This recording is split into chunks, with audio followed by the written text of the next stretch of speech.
Look at a way to actually make a life-size model of Sputnik, so you can actually relate to its size better.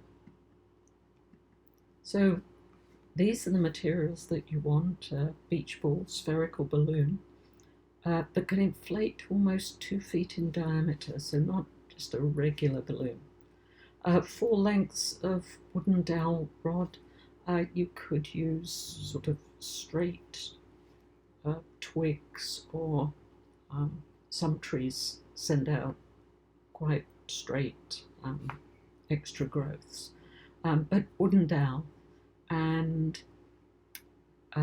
some duct tape and a ruler to do your measurements.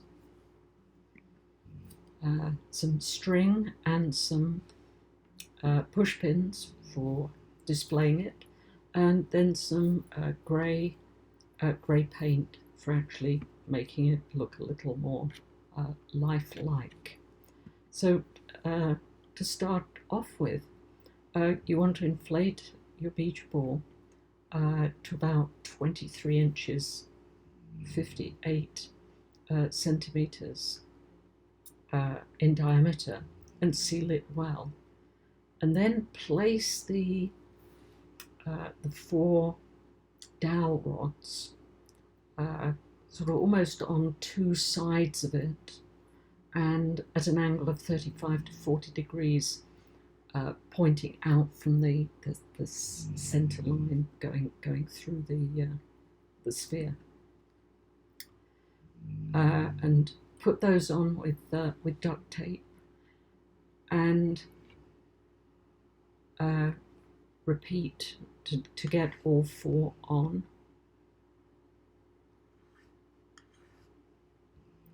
And then really you want to go outside when it's not windy at all, very low wind, and sufficient newspaper underneath to make sure that the spray paint is contained.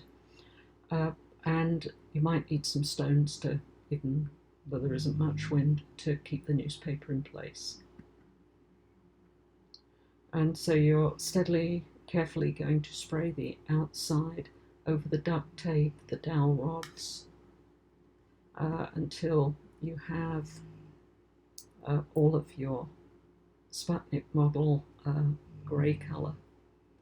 And then you're going to attach 4 lengths of string to 2 of the dowel rods, the antennas, but have an adult with correct step ladders and safe to hang the Sputnik model with push pins through loops that you put in the string.